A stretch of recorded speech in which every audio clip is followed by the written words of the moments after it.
The fluorescent lights in the corner pharmacy buzzed overhead as Jake shifted his baby daughter from one arm to the other. Little Mia had finally stopped crying. Her tiny fist curled around his finger as she slept peacefully against his chest. It was past 11 at night, and the store was nearly empty except for a few late-night shoppers grabbing last-minute items. Jake's feet hurt from standing all day at his cleaning job, but that wasn't what worried him most. He pulled out his worn leather wallet and counted the bills inside for what felt like the 100th time that evening. $12.47. That was it. That was all the money he had left until his paycheck came in 3 days. His stomach growled loudly, reminding him that he hadn't eaten since breakfast. A single piece of toast and some instant coffee. He'd given Mia her last bottle of formula around dinner time, and now she needed diapers. The small pack he was holding cost $11.99, which would leave him with exactly 48 cents until Friday. 48 cents wouldn't buy much of anything. Jake looked down at his sleeping daughter and felt that familiar tightness in his chest. 6 months ago, his world had completely fallen apart when his wife Lisa died from cancer. The medical bills had drained their small savings account, and he'd had to take on extra shifts just to keep up with rent and basic expenses. Some days he felt like he was drowning, trying to be both mother and father to Mia while working 2 jobs and barely making ends meet. The baby formula aisle stretched out in front of him like a reminder of everything he couldn't afford. The prices seemed to mock him. $14 for a small container of formula, $22 for the bigger one that would last longer. He'd learned to water down the formula just a little to make it stretch, though he knew he probably shouldn't. He'd also discovered that generic store-brand diapers worked just as well as the expensive ones, even if they didn't have all the fancy features. Jake adjusted Mia's tiny knit hat, the one Lisa had made when they first found out they were having a baby. It was getting a bit small now, but he couldn't bring himself to throw it away. Everything reminded him of Lisa somehow. The way Mia wrinkled her nose when she was thinking, the little sounds she made when she was happy. Sometimes Jake would catch himself talking to Lisa out loud, asking her what he should do or telling her about Mia's latest milestone. The other customers in the store moved around him like he was invisible. A woman in expensive clothes grabbed 3 bottles of vitamins without checking the price. A teenager bought energy drinks and snacks, counting out $20 bills like they were nothing. Jake wondered what it would feel like to shop without constantly calculating every penny, to grab what he needed without having to choose between food for himself and diapers for his daughter. His phone buzzed with a text message from his landlord. Another reminder about rent being due next week. Jake closed his eyes and took a deep breath. He'd figure it out somehow. He always did. Maybe he could pick up an extra shift somewhere. Maybe he could sell something else. He'd already sold his gaming console, his tools, and Lisa's jewelry except for her wedding ring, which he kept on a chain around his neck. Mia stirred in his arms, making those soft baby noises that always melted his heart. She opened her dark eyes and looked up at him with complete trust and love. This little person depended on him for everything, and some days that responsibility felt heavier than anything he'd ever carried. But looking at her face, seeing Lisa's smile and their daughter's expression, he knew he'd do whatever it took to take care of her. The pharmacy was one of the few places that stayed open late in his neighborhood. Jake had become a regular here, buying diapers and formula at odd hours when he got off work or when Mia ran out of supplies unexpectedly. The night shift pharmacist always nodded politely but never made conversation. Jake didn't mind. He wasn't really in the mood for small talk most days anyway. He walked slowly toward the checkout counter, dreading the moment when he'd have to count out his money in front of other people. There was something embarrassing about being so careful with such a small amount of cash. He remembered when he and Lisa used to joke about being broke college students, but this was different. This was real poverty, the kind where you counted quarters and hoped your card wouldn't get declined for a $12 purchase. The checkout area had a small display of baby bottles and pacifiers, all priced higher than he could afford. Mia was getting bigger every day, and soon she'd need new clothes, bigger diapers, more food. Jake tried not to think too far ahead because it made his chest tight with worry. One day at a time, he told himself. One bottle, one diaper, one small crisis at a time. Behind him, he heard the soft footsteps of another customer getting in line. Jake didn't turn around. He was too focused on keeping Mia comfortable and mentally preparing himself for the transaction ahead. The baby had been fussier than usual today, and he suspected she might be getting her first tooth. Everything was changing so fast, and sometimes Jake felt like he was always one step behind, always trying to catch up to what she needed. He thought about his own father, who had worked 3 jobs to support their family when Jake was young. Back then, he hadn't understood why his dad always looked so tired, or why they never went on vacations like other families. Now he understood completely. Being a parent meant putting someone else's needs before your own, every single day, no matter how tired you were or how much you wanted to give up. The line moved forward, and Jake found himself next to pay.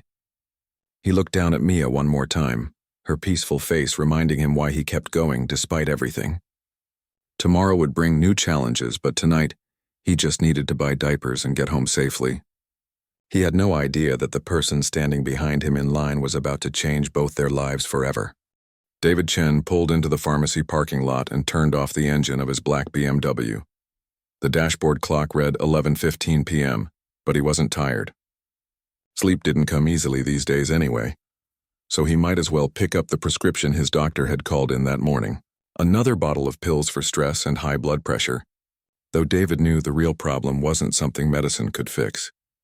He sat in his car for a moment, looking at his reflection in the rearview mirror. At 42, he looked older than his age. Gray streaks had started appearing in his dark hair, and there were lines around his eyes that hadn't been there 5 years ago. Success had a price, and David was finally understanding what that meant. His phone lit up with another email from his assistant about tomorrow's board meeting. David glanced at it and sighed. Even at this hour, work followed him everywhere. He'd built Chen Industries from a small tech startup into a company worth hundreds of millions of dollars, but somewhere along the way, he'd lost track of everything else that mattered. The pharmacy's bright lights cut through the darkness as David walked across the empty parking lot.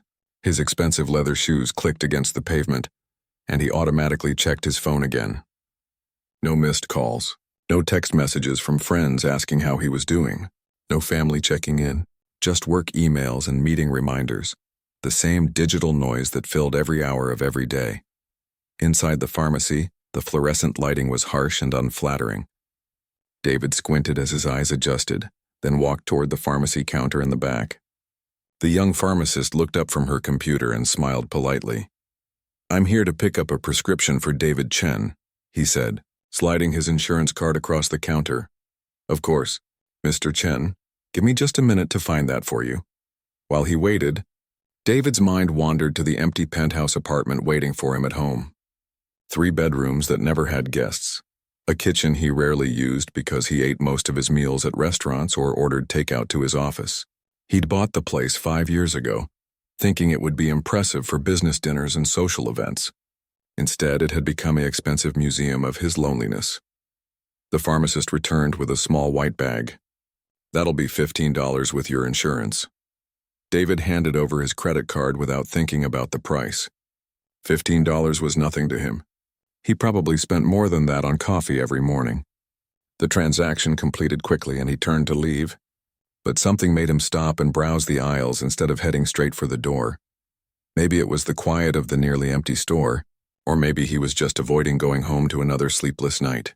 David found himself walking slowly through the pharmacy, looking at products he'd never needed to buy.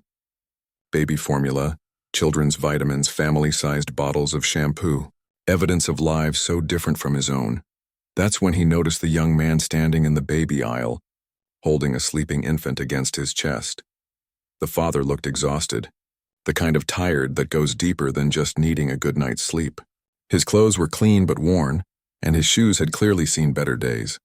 But it was the way he held his baby that caught David's attention. So gently, so carefully, like she was the most precious thing in the world.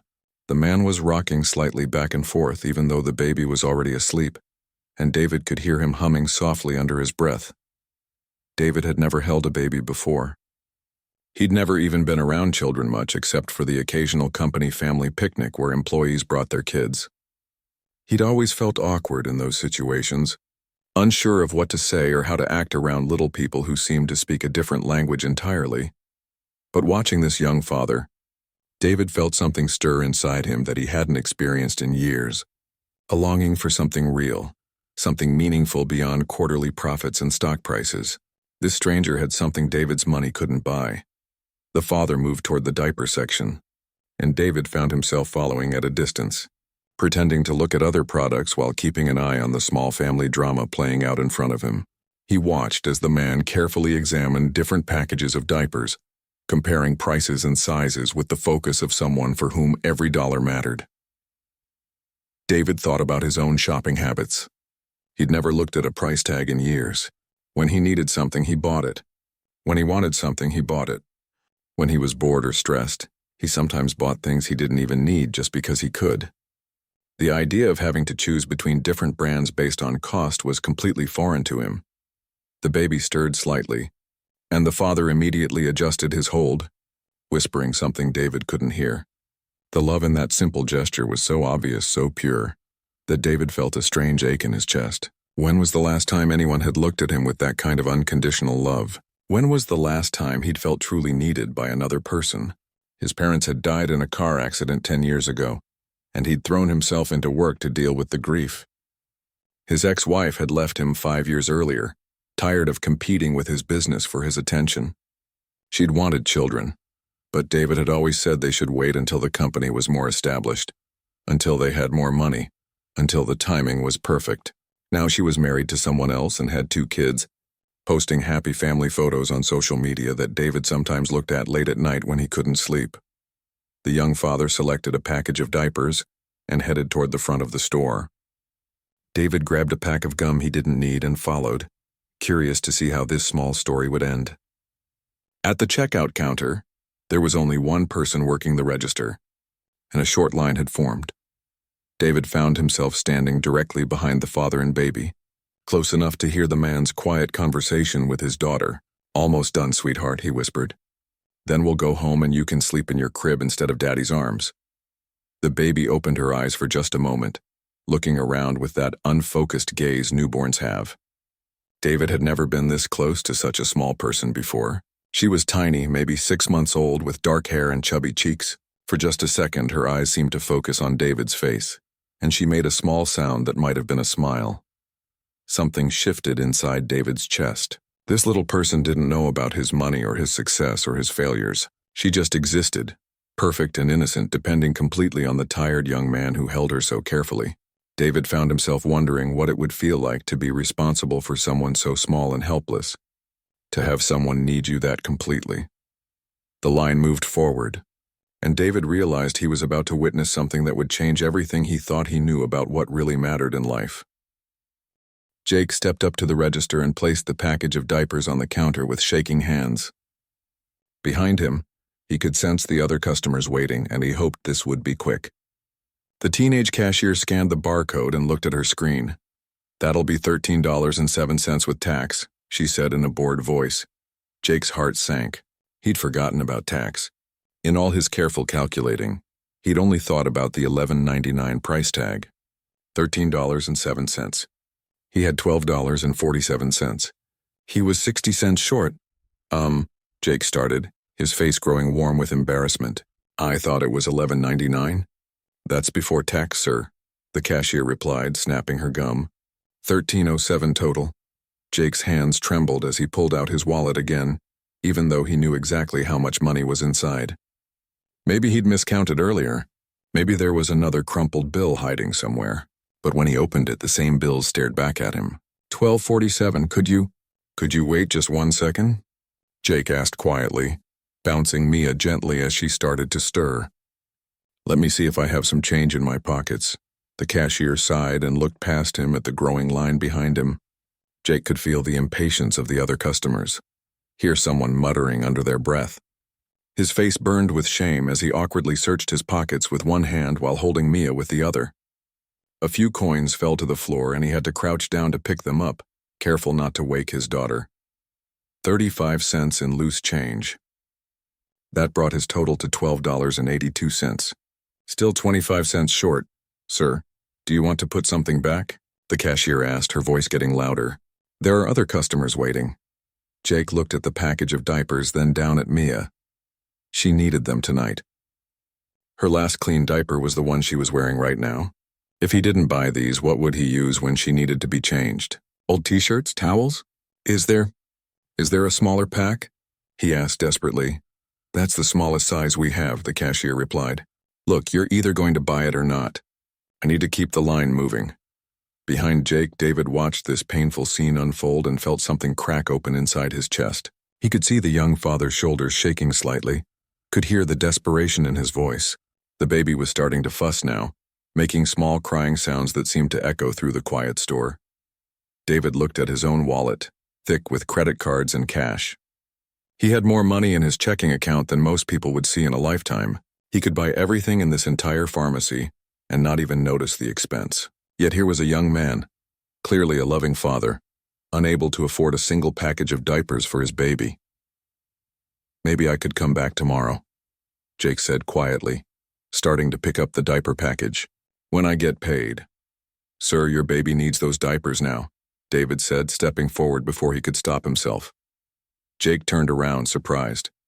Up close, David could see how young the father really was, probably mid-20s at most. His eyes were red with exhaustion and stress, and there were dark circles underneath them. But more than that, David could see the love and determination there, the fierce protectiveness of a parent who would do anything for their child. I'm sorry. What? Jake asked. David pulled out his wallet and handed his credit card to the cashier. I'll pay for his diapers. No, sir, I can't let you do that, Jake said immediately, his pride flaring up despite his desperate situation. I don't accept charity. It's not charity, David said gently. It's just one person helping another. We've all been in tough spots before. The cashier looked between the two men, unsure what to do. Whose card should I use? Use mine, David said firmly, keeping his voice quiet so the other customers couldn't hear everything. And add some of that baby formula over there too. The good stuff. Sir, please, Jake said, his voice cracking slightly. I can't pay you back right now. I don't even know when I could pay you back. David looked down at the baby in Jake's arms. She had stopped crying and was looking up at him with wide, curious eyes. Something about her tiny face reminded him of all the family photos he'd never have, all the bedtime stories he'd never read, all the birthday parties he'd never throw. Here was a chance to do something that actually mattered for once in his life. What's her name? David asked softly. Mia, Jake replied, instinctively pulling her a little closer. She's beautiful, David said, and meant it. How old is she? 8 months, Jake whispered, still looking confused and overwhelmed by the stranger's kindness. David nodded to the cashier. Add the formula, and those baby food jars, and whatever else you think they might need. Sir, this is too much, Jake protested, but his voice was weaker now. David could see the internal battle playing out on his face. Pride fighting against necessity, dignity wrestling with desperation. When I was starting my business, David lied smoothly, a stranger helped me pay for groceries when I was down to my last few dollars. He told me to pay it forward someday. I never got the chance until now. It wasn't true. David had never been that poor, never struggled to afford basic necessities. But something about this moment made him want to give Jake a way to accept help, without feeling like he was taking handouts. The cashier was scanning items now, adding formula and baby food to the growing pile. Other customers in line had grown quiet, some watching with interest, others checking their phones to avoid the emotional scene playing out in front of them. The total is $67.43, the cashier announced. Jake's eyes widened. Sir, that's way too much money. I can't accept this. David handed over his card without hesitation. You're not accepting anything. I'm giving it. There's a difference. As the transaction processed, David found himself thinking about all the money he'd spent on meaningless things over the years. Expensive dinners he'd eaten alone, designer clothes he'd worn once, cars that sat in his garage collecting dust. $67 was what he sometimes spent on a single bottle of wine. Yet for Jake and Mia, it was the difference between having what they needed and going without. Why are you doing this? Jake asked quietly while they waited for the receipt to print. David looked at him, then at baby Mia, then back at Jake. Because she deserves to have everything she needs, he said simply. And because you're clearly a good father who's doing his best. The receipt printed with a mechanical whir, and the cashier handed David his card back along with the bags of baby supplies. Jake stood there holding Mia, looking overwhelmed and emotional. "Thank you," Jake whispered, and David could see tears forming in his eyes. "I don't know what to say." "You don't need to say anything," David replied. "Just take care of your little girl." As they walked toward the exit together, David realized that for the first time in years, he'd done something that felt genuinely important. Something that mattered beyond profit margins and stock prices. Something human. Outside the pharmacy, the cool night air felt refreshing after the harsh fluorescent lights inside. Jake struggled to balance baby Mia and the bags of supplies David had bought, his hand still shaking slightly from the emotional encounter at the register.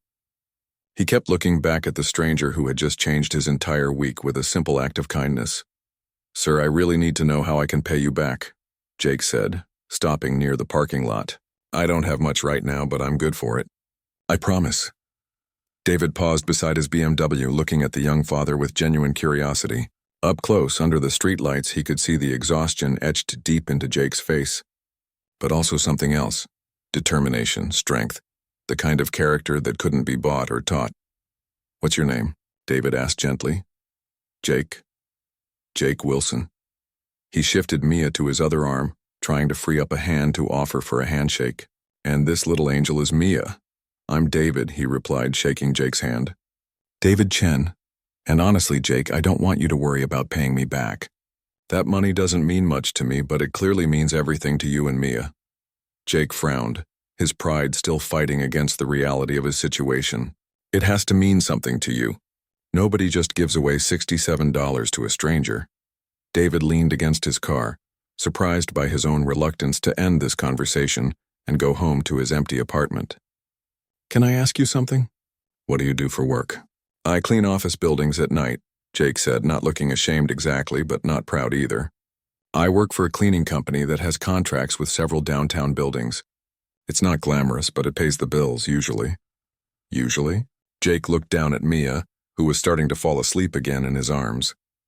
"My wife died 6 months ago. Cancer. The medical bills ate up everything we'd saved, and I had to take time off to care for her at the end. I'm still catching up on everything." The simple way Jake said it, without self-pity or dramatic emotion, hit David harder than any sob story could have. Here was a young man dealing with grief, financial ruin, and single parenthood. Yet he spoke about it like it was just another obstacle to overcome.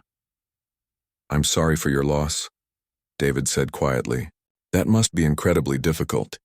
"Some days are harder than others," Jake admitted. "But Mia keeps me going. She needs me to be strong, you know. I can't fall apart because she depends on me for everything." David thought about his own life. How he'd never had anyone depend on him the way this baby depended on Jake. His employees needed him to make business decisions, but that was different. That was professional, not personal. No one had ever needed him to survive, to eat, to feel safe and loved. "Is cleaning buildings what you want to do long term?" David asked. Jake's face brightened slightly. "Actually, I'm studying accounting through online courses. I do the coursework after Mia goes to sleep at night, usually around midnight or 1 in the morning. I'm about halfway through my degree program." "That's impressive. Working full-time and going to school with a baby." "I used to be good at math in high school," Jake said, bouncing Mia gently as she made soft sleeping sounds. "My wife Lisa always said I should go back to school, get into something that used my brain more. I guess I'm finally taking her advice, even though she's not here to see it." David watched Jake's face as he talked about his wife, saw the love and loss there mixed together. "She sounds like she was a special person." "She was everything," Jake said simply. "Smart, funny, beautiful. She believed in me even when I didn't believe in myself. When Mia was born, Lisa made me promise that no matter what happened, I'd make sure our daughter had every opportunity to succeed in life. I think about that promise every day." The parking lot was quiet except for the distant sound of traffic on the main road. David found himself reluctant to end this conversation, to go back to his solitary life. When was the last time someone had talked to him about dreams and promises and love? When was the last time he'd had a conversation about anything that actually mattered? "What about you?" Jake asked suddenly. "What do you do for work?" "You must be pretty successful driving a car like that and being able to help out strangers." David hesitated. He could tell Jake was the kind of person who would treat him differently if he knew about the money and the company. Most people did. They either wanted something from him or became uncomfortable around him, like his success somehow made normal conversation impossible. "I run a technology company," David said carefully. "We develop software for other businesses." "That sounds interesting," Jake said genuinely. "Do you enjoy it?" The question caught David off guard. When was the last time someone had asked him if he enjoyed his work? Most people asked about profit margins or expansion plans or stock prices. No one ever asked if he was happy. "I used to," David admitted. "I started the company when I was younger, full of ideas about changing the world through technology. Somewhere along the way, it became more about the business side than the creative side." "That happens sometimes," Jake said thoughtfully. "Lisa used to say that the things we love can become just jobs if we're not careful. She worked as a nurse, and she always had to remind herself why she went into nursing in the first place, to help people, not just to collect a paycheck." David looked at Jake holding his sleeping daughter under the streetlight and realized something profound. This young man struggling to afford diapers was giving him advice about finding meaning in work. And the advice was better than anything he'd heard in any boardroom or business conference. "Do you ever get lonely?" David found himself asking. "Raising her by yourself?" Jake was quiet for a moment, looking down at Mia. "Every day," he said honestly. "Especially at night when she's sleeping and the apartment gets really quiet. I find myself wanting to tell Lisa about something cute Mia did, or ask her advice about teething or feeding schedules. It's like having half of a conversation all the time." David nodded, understanding more than Jake could know. "I know something about loneliness." "Really? But you seem so successful. Don't you have family?" "Success doesn't protect you from being alone," David said, surprised by his own honesty. "I have money and a big company and a nice apartment, but I go home to silence every night. No one to talk to about my day. No one who cares if I'm happy or sad or stressed. Sometimes I think having nothing but love might be better than having everything but love." Jake studied David's face carefully. "You sound like you need what I have just as much as I need what you have." It was such a simple observation, but it hit David like a revelation. Here he was, envying Jake's connection with his daughter, while Jake was probably envying David's financial security. They were both missing something essential, just different things. "Maybe we can help each other somehow," David said quietly, not quite sure what he meant, but knowing he didn't want this conversation to end. Jake smiled for the first time all evening. "I'd like that, David. I really would." As they stood there in the parking lot, both men realized that this chance meeting might be the beginning of something neither of them had expected to find. 6 months later, Jake adjusted his tie in the bathroom mirror of his new office and still couldn't believe this was his life now. The face looking back at him was different from the desperate young father who had stood in that pharmacy line. He looked rested, confident, hopeful. The dark circles under his eyes were gone, replaced by the quiet satisfaction of someone who had found his path forward. His office wasn't huge, but it had a window overlooking the city and a small play area in the corner where Mia could spend time when the company daycare was closed. On his desk sat a framed photo of Lisa holding newborn Mia in the hospital, and next to it, a more recent picture of Mia taking her first steps in this very office while David cheered from behind his laptop. The transformation hadn't happened overnight. After that conversation in the pharmacy parking lot, David had done something Jake never expected. He'd offered Jake a job as a junior accountant at Chen Industries, but only after Jake finished his degree program. David had even helped arrange for Jake to take his remaining courses through an accelerated program, studying during work hours when his cleaning duties were light. "I'm not offering you charity," David had explained during their second meeting a week after the pharmacy encounter. "I'm offering you an opportunity to prove yourself.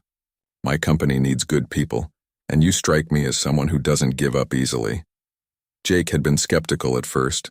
It seemed too good to be true, like something that happened in movies but not real life.